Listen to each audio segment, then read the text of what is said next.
जय श्री कृष्णा। आप सभी को आषाढ़ मास के कृष्ण पक्ष की एकादशी की ढेरों शुभकामनाएं। प्रिय भक्तों, आज के वीडियो में हम बात करेंगे कि आषाढ़ मास के कृष्ण पक्ष की एकादशी किस दिन है, इसका व्रत किस दिन किया जाएगा। इस वीडियो को इसलिए आपका देखना आवश्यक है क्योंकि ये जो व्रत है ना, ये 2 दिन लगाया गया है, 21 को भी और 22 को भी, जो कि सर्वथा अनुचित है। पुराणों में इसको सर्वथा अनुचित बताया गया है। जिस दिन ये व्रत लगाया जा रहा है वह सर्वथा अनुचित है, पुराणों में इसकी व्याख्या की गई है। तो आज के इस वीडियो में हम उन 5 पुराणों का रेफरेंस आपको देंगे और बताएंगे कि किस दिन आपको ये व्रत करना चाहिए। और भूल के भी आपने अगर दोनों दिन व्रत किया तो एक दिन व्रत करने वाले तो घोर नरक को जाएंगे ही जाएंगे। ऐसा मैं नहीं, पुराण कहते हैं और पुराणों के माध्यम से स्वयं भगवान शंकर की वाणी है ये। इसको आप जानेंगे आज के इस वीडियो के माध्यम से। पूरा सुनिएगा, ध्यान से सुनिएगा, क्योंकि हम सिर्फ शास्त्रों की बात करते हैं। वीडियो लंबा होता है जब आप शास्त्रों की बात करेंगे, 5 पुराणों की बात करेंगे तो वीडियो लंबा होगा। साथ ही बताएंगे कि इस एकादशी की पूजा कैसे करनी है, क्या विधि है, नीम की लकड़ी का प्रयोग क्यों आवश्यक है, इसका क्या रिलेवेंस है, क्यों आपको नीम की लकड़ी का प्रयोग करना चाहिए इस एकादशी पर, उसकी क्या विधि है, पूजा विधि क्या है, नियम क्या है इस एकादशी के। एकादशी के नियम दशमी तिथि को क्या रहेंगे, जो कि व्रत के 1 दिन पहले आरंभ होते हैं, और पारण तक कौन कौन से नियम पालन करने हैं, क्या पहले त्याग करना है, क्या बाद में, भोजन के रूप में, आहार के रूप में क्या ग्रहण करेंगे, क्या ग्रहण नहीं कर सकते, क्या खा सकते हैं, क्या नहीं खा सकते, और ये एकादशी का पूजा मुहूर्त क्या रहेगा, पारण आदि का मुहूर्त क्या रहेगा। इस प्रकार से आने वाली जो एकादशी है इसके बारे में संपूर्ण जानकारी आपको प्रदान की जाएगी। जानकारी संपूर्ण शास्त्रीय होगी। जैसा कि हमारे पुराने दर्शक अगर आप हैं तो आप जानते होंगे कि हम केवल पुराणों के अनुसार ही जानकारी देते हैं, पंचांग और ज्योतिष शास्त्र के आधार पर ही जानकारी देते हैं। जानकारी आरंभ करें उससे पहले आपसे निवेदन है कि वीडियो अगर थोड़ा सा भी अच्छा लगे और उपयोगी लगे तो एक बार लाइक अवश्य कर दीजिएगा। दूसरा, इस वीडियो को अधिक से अधिक लोगों तक शेयर कीजिएगा, जिससे कि सभी लोग सही तिथि और सही डेट जान पाएं। व्रत 21 को करें या 22 को। नरकगामी होने से जितने लोगों को आप बचाएंगे उतना अधिक पुण्य आपको प्राप्त होगा। ऐसा भगवान श्री हरि कहते हैं कि जब भी किसी को आप सद्मार्ग दिखाएंगे तो भगवान की कृपा आपको अवश्य प्राप्त होगी, क्योंकि आपने लोगों का भला किया है। और एकादशी के बारे में जानकारी देना और पाप करने से लोगों को बचाना, इससे बड़ा पुण्य दुनिया में है नहीं। तो कृपया इस वीडियो को अधिक से अधिक शेयर अवश्य कीजिएगा। पहले स्वयं समझ लीजिए, जब लगे कि हमने सही बताया है तो आप इसको लोगों के साथ साझा कीजिएगा, लोगों के साथ शेयर कीजिएगा, लोगों को बताइएगा, जगाइएगा, जिससे कि लोग गलत दिन पर व्रत करने से बचें। अपने व्रत की सफलता के लिए कमेंट बॉक्स में अवश्य लिखिएगा जय श्री हरि या ओम नमो भगवते वासुदेवाय। आप जय नील माधव भी लिख सकते हैं, क्योंकि ये माह भगवान नील माधव का माह है, भगवान जगन्नाथ का महीना है। यही वह माह है जब भगवान जगन्नाथ प्रकट हुए थे, जब उनकी स्थापना पुरी जगन्नाथ में हुई थी, जिसे आज हम पुरी जगन्नाथ कहते हैं, नील पर्वत पर जहाँ वह विराजमान रहा करते थे। अगर आप इसका महात्म्य हमारे चैनल पर नहीं सुन रहे हैं तो उसको अवश्य सुनिए, आपको अद्भुत ज्ञान की प्राप्ति होगी। चैनल पर नए हैं तो चैनल को सब्सक्राइब कर लीजिए, जिससे कि आप सभी व्रत और त्योहारों की सही शास्त्रीय जानकारी प्राप्त कर सकें। हम यहाँ पर सभी व्रत और त्योहारों की पंचांग और ज्योतिष शास्त्र के आधार पर जानकारी देते हैं कि कौन सी तिथि कब है, क्या मुहूर्त है, क्या नियम है व्रत के, क्या विधि है और शास्त्र पुराण क्या कहते हैं। तो यदि सभी व्रत और त्योहारों की सही शास्त्रीय जानकारी प्राप्त करना चाहते हैं तो चैनल को अभी सब्सक्राइब कीजिए। और जब आप सब्सक्राइब का बटन दबाएंगे तो वहाँ पर एक बेल का निशान बना हुआ आएगा, घंटी का निशान, उसको अवश्य दबाइएगा, तभी आपको हमारे सारे वीडियोस प्राप्त होंगे। हम बात कर रहे हैं आने वाली एकादशी, जिसका नाम है योगिनी एकादशी, आषाढ़ मास के कृष्ण पक्ष की एकादशी। इस बार संशय ये है कि व्रत जो है वो 21 को किया जाए या 22 को। अब पंचांग में या बहुत सारे जो लोग हैं बता देते हैं जी स्मार्ता इस दिन करेंगे और वैष्णव जन इस दिन करेंगे, जबकि अगर हम शास्त्रों की बात करें तो शास्त्रों में कहीं भी स्मार्ता और वैष्णव की बात नहीं की गई है। वहाँ पर बात की गई है दशमी भेदा और द्वादशी भेदा की, पूर्वा भेदा की और परा भेदा की। ये है शास्त्रीय शब्द। जिनके बारे में पुराणों में कहा गया है और पुराणों में व्याख्या की गई है। एकादशी 2 दिन की बताई गई है, 2 ही बताए गए हैं, दशमी वेधा, द्वादशी वेधा, परावेधा और पूर्वावेधा। जिसको समझाएंगे कि कौन सी परावेधा होती है, कौन सी पूर्वावेधा होती है, आपको कौन सी एकादशी करनी चाहिए, कौन सी एकादशी नहीं करनी चाहिए, ये जो एकादशी है इसमें किस दिन परावेधा है, कौन सी पूर्वावेधा है और शास्त्र पुराण क्या कहते हैं, इसके विषय में समझाएंगे आपको। पहले संक्षेप में जो पूजा विधि है इसकी उसको समझ लेते हैं। प्रिय भक्तों, इस एकादशी के पूजन से पहले, जिस दिन आप व्रत कर रहे हैं उससे एक दिन पहले आपको कुछ वस्तुओं का, कुछ चीज़ों का त्याग कर देना चाहिए। संक्षेप में यहाँ हम बताएंगे, डिटेल में बताने जाएंगे, बहुत लंबा होगा वीडियो। संक्षेप में आप जान लीजिए कि इस दिन आपको कांसे का प्रयोग त्याग देना चाहिए। ना तो दशमी को करेंगे, ना एकादशी को, ना द्वादशी को। हमारे कुछ दर्शक पूछते हैं जी भगवान को कांसे में भोग लगाते हैं, लगा सकते हैं क्या? नहीं लगा सकते जी। दशमी से लेकर द्वादशी तक कांसे के पात्र को साइड में उठा के रख दीजिए। मसूर की दाल नहीं खा सकते, चने की दाल नहीं खा सकते, चने का साग नहीं खा सकते, शहद का प्रयोग भी वर्जित है। यहाँ तक कि जो आप एकादशी का पंचामृत बनाएंगे भगवान को स्नान कराने के लिए, उसमें भी शहद नहीं डालेंगे, शहद के स्थान पर गंगाजल का प्रयोग कर लीजिएगा। दशमी तिथि को एक वक्त का ही अन्न खाना चाहिए, रात्रि को अन्न नहीं खाना चाहिए। परंतु आजकल सबकी शारीरिक हालात अलग हैं। यदि आपकी कोई दवाइयाँ आदि ऐसी चल रही हैं तो उस अवस्था में इस नियम को हम दरकिनार कर सकते हैं कि रात्रि को आप अन्न ग्रहण करें। लेकिन ध्यान रखें कि सात्विकता जो है आरंभ हो जाएगी। दशमी तिथि को आपको लहसुन प्याज आदि का त्याग कर देना है। जो जन मदिरा पान करते हैं, मांस आहार के रूप में लेते हैं, वो भी दशमी तिथि को ही इनका त्याग कर दें। ऐसे बहुत से सज्जन हैं जो एकादशी का व्रत करते हैं परंतु इन सब का सेवन करते हैं, तो वो एक दिन पहले ही इनको त्याग दें, इसका ध्यान रखें। ऐसा नहीं कि आज खूब खा लिया और कल एकादशी का व्रत कर लिया, वह अनुचित होगा, एकादशी के नियमों के विरुद्ध होगा। तो आपको व्रत के एक दिन पहले ही इनका त्याग कर देना चाहिए। रात्रि को दंत धावन करके सोइए, दांत साफ करके सोइए, जिससे कि अन्न आदि का कोई भी दाना मुंह में ना रहे। और एकादशी के दिन आप सुबह सूर्योदय से पहले उठ जाइए। प्रयास ब्रह्म मुहूर्त का कीजिए, अन्यथा सूर्योदय से पहले तो अवश्य ही उठ ही जाइए। जो स्नान करेंगे प्रयास कीजिए गंगा स्नान कर सकें, उत्तम रहेगा। आषाढ़ की एकादशी है, इस पर गंगा स्नान का महत्व है। गंगा स्नान को ना जा सकें, सबके लिए जाना संभव भी नहीं है प्रति एकादशी, तो आप घर पर गंगा स्नान कीजिएगा। नहाने के पात्र में पहले गंगा जल भरिए, फिर सादा जल जो भी जिससे आप स्नान करते हैं वह भरिए, और फिर हर हर गंगे बोलते हुए स्नान कर लीजिए। ये स्नान आपको अवश्य ही गंगा स्नान के समकक्ष फल प्रदान करेगा। गंगा स्नान करने के बाद स्वच्छ वस्त्र धारण कीजिए। स्वच्छ वस्त्र धारण करके भगवान भास्कर को जल अवश्य दीजिएगा। सूर्य देव को जल आपने आज के दिन अवश्य रूप से देना है, क्योंकि ये जो महीना है ना, ये सूर्य देव का भी महीना है और इसमें सूर्य देव के तपन रूप की पूजा की जाती है। और इसका मूल मंत्र है ओम रवये नमः। इस मंत्र को जपते हुए सूर्य देव को जल दीजिएगा, कल्याणकारी रहेगा। बाकी अन्य पीपल आदि पर आप जल दे सकते हैं, पितरों को भी जल दे सकते हैं। इसके बाद आप अपने पूजा स्थल की साफ सफाई कीजिए। जो भी आपका उपयुक्त पूजा स्थल है जहां आप एकादशी का पूजन करते हैं उसकी साफ सफाई करें, और पूजन सामग्री जो रहेगी उसको एकत्र करके आसन लगा के बैठ जाइए। बात आती है जी पूजा के लिए क्या सामग्री चाहिए। प्रिय भक्त, पूजा के लिए आवश्यकता होगी भगवान श्री हरि के चित्र या प्रतिमा की। आपके पास भगवान के किसी भी स्वरूप का चित्र प्रतिमा हो, ले लीजिए, उत्तम रहेगा। यदि आपके पास नील माधव या जगन्नाथपुरी, पूरी जगन्नाथ की जो चित्र है उसकी कोई तस्वीर या प्रतिमा हो, क्योंकि ये महा उनका स्थापना का है और इसी स्वरूप का पूजन इस एकादशी पर किया जाना उत्तम माना गया है। वो मिलता है तो ठीक है, वरना जो भी आपके पास भगवान का चित्र या प्रतिमा है भगवान विष्णु की, उसको लीजिएगा। उनके विराजमान करने के लिए चौकी ले लीजिएगा। चौकी पर बिछाने के लिए पीला वस्त्र ले लीजिएगा। पूजा के लिए रौली, मौली, पान, सुपारी, लौंग, इलायची, धूप, दीप, नैवेद्य, फूलों की माला, खुले फूल, इत्र, जनेऊ। पंचामृत बनाने के लिए कच्चा दूध, दही, घी, शक्कर और गंगाजल। शहद का प्रयोग नहीं होगा, पुनः याद दिला दें। ये सामग्री है। साथ में एक तांबे का लोटा। ये सारी सामग्री एकत्र कीजिए।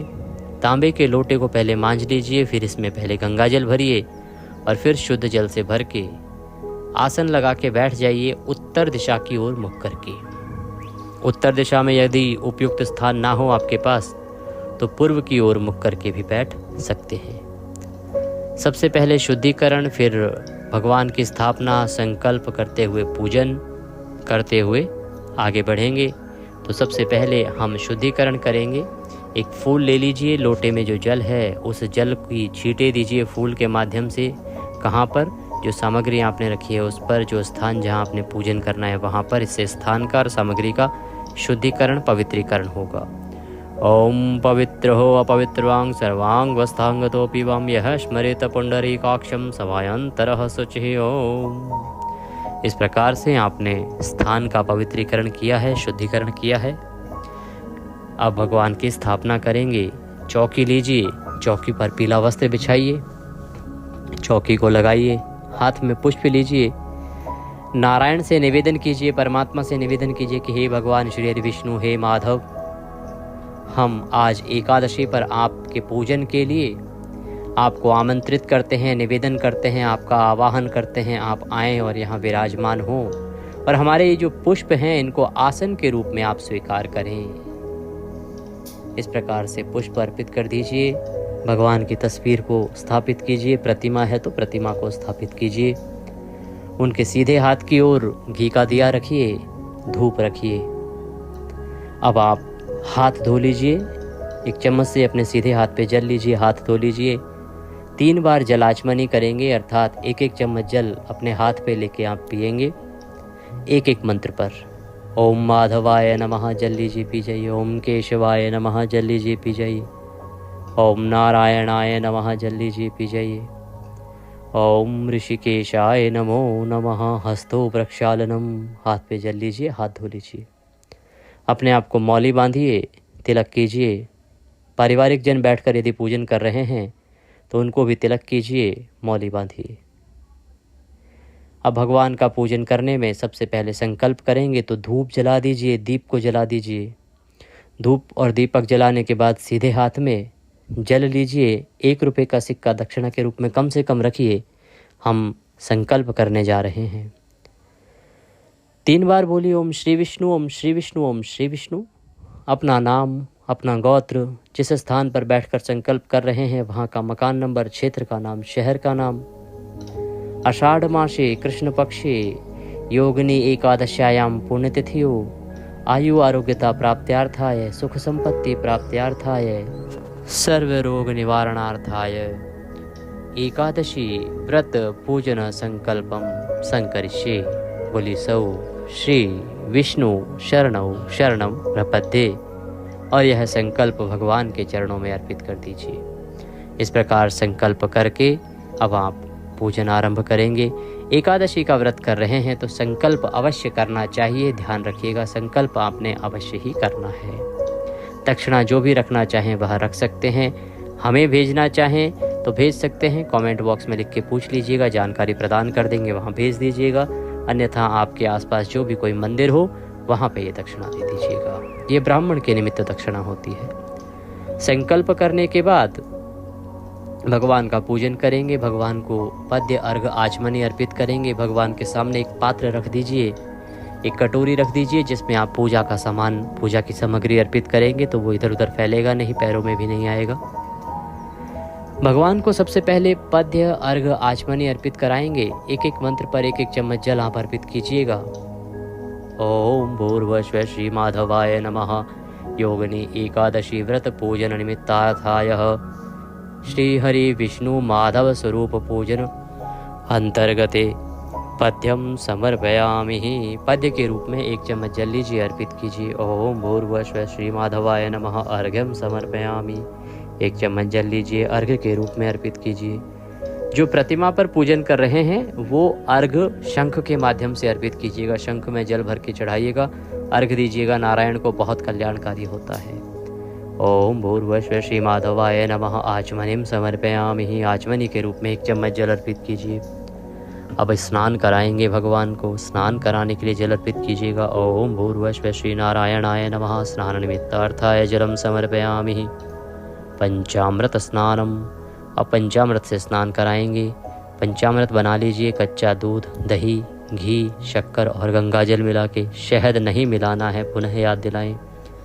गंगाजल आदि मिला के आपने पंचामृत बना लिया। पंचामृत को अर्पित करने के लिए फूल पर लगा लीजिए। जो लोग तस्वीर पर पूजन कर रहे हैं, जो प्रतिमा पर पूजन कर रहे हैं, आप नहला सकते हैं पंचामृत से।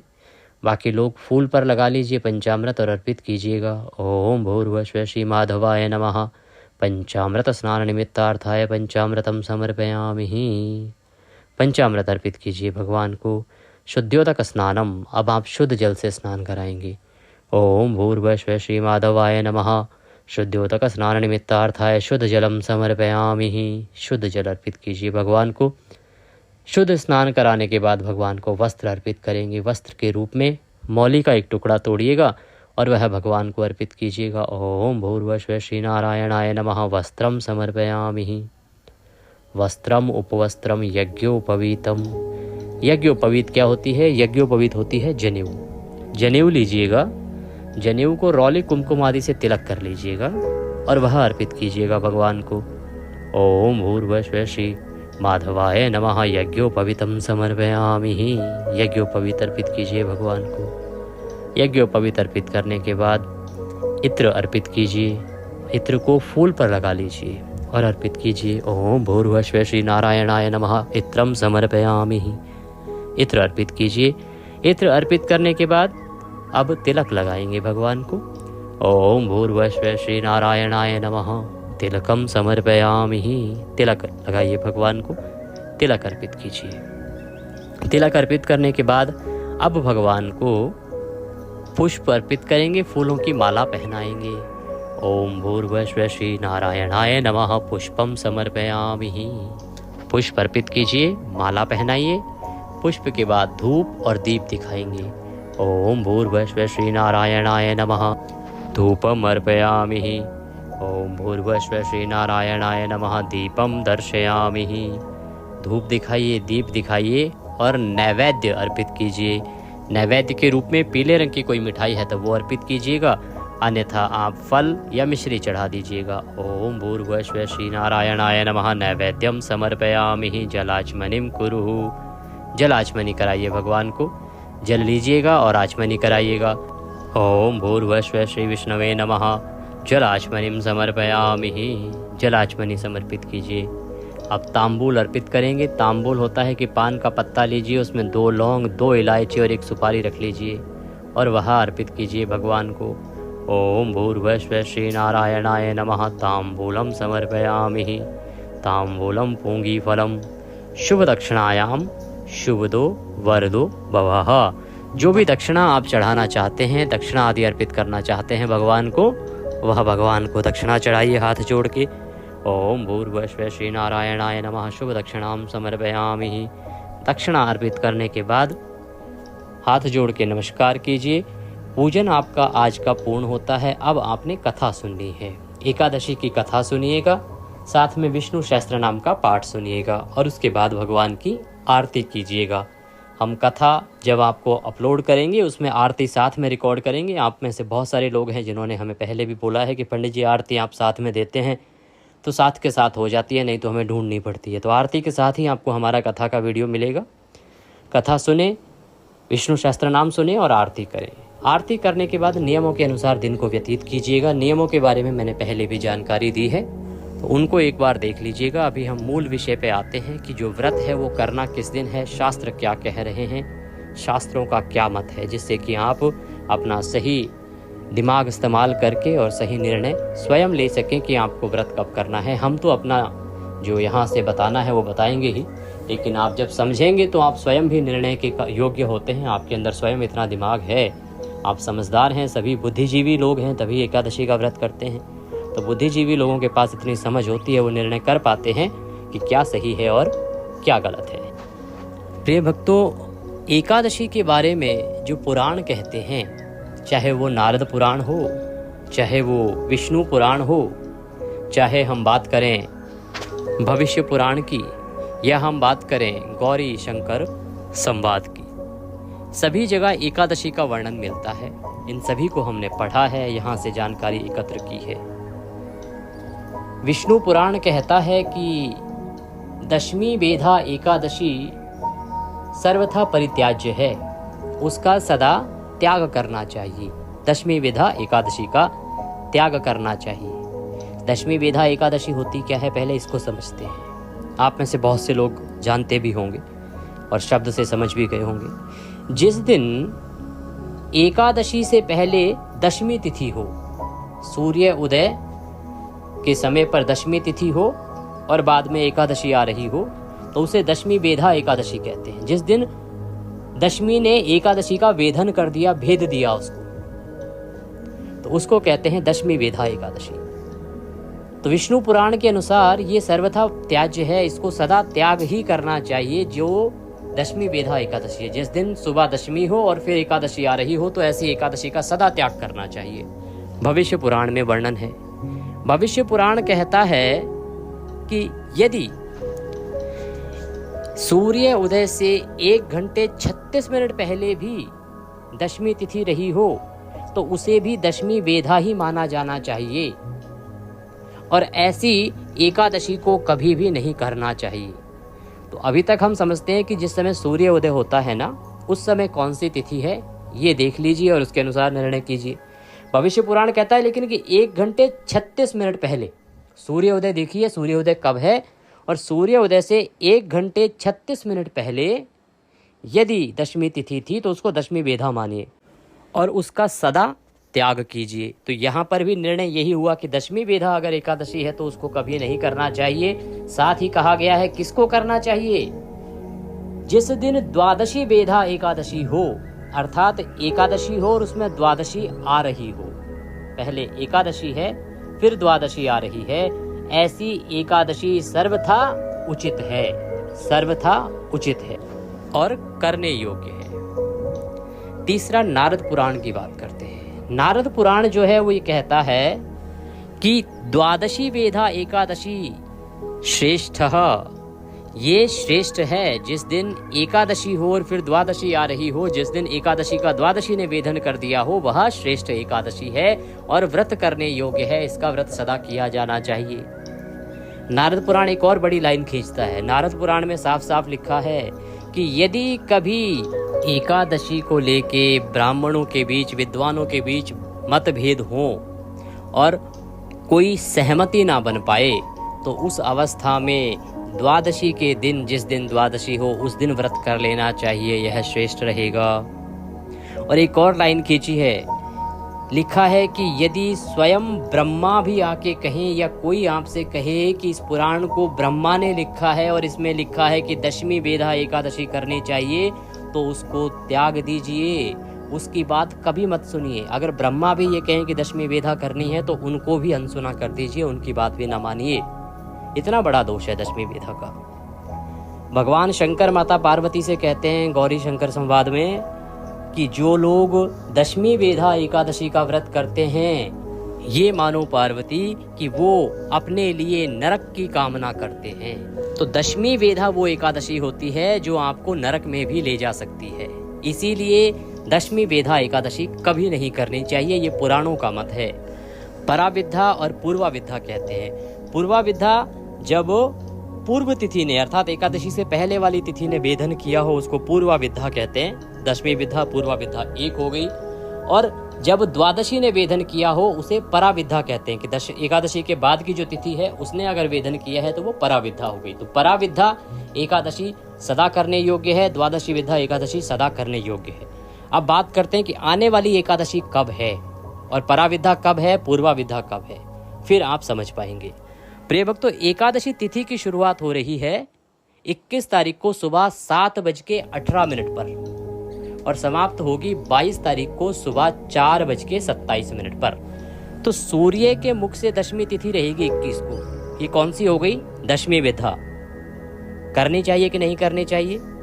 पुराण कहते हैं कि सर्वथा त्याज्य है, कभी नहीं करने चाहिए। तो 21 को क्यों करना है व्रत? 21 को कभी नहीं करना। 22 को सही व्रत है, 22 तारीख को ही व्रत कीजिएगा। द्वादशी युक्ता है, द्वादशी वेदा है, परा वेदा है, श्रेष्ठ दिन है। 22 तारीख को व्रत कीजिएगा, 23 को पारण कीजिएगा। मुहूर्त रहेगा सूर्योदय से लेके और 10:35 तक। इसमें व्रत पूजन कीजिए, कल्याणकारी रहेगा। जानकारी थोड़ी भी अच्छी लगी हो तो शेयर कीजिए ताकि सभी लोग लाभ ले सकें। ईश्वर सबका कल्याण करेंगे, सबका व्रत सफल बनाएंगे। कुछ कहना चाहें तो कमेंट बॉक्स में लिखिएगा, कुछ भेजना चाहें तो दक्षिणा भेज सकते हैं। हरे कृष्ण।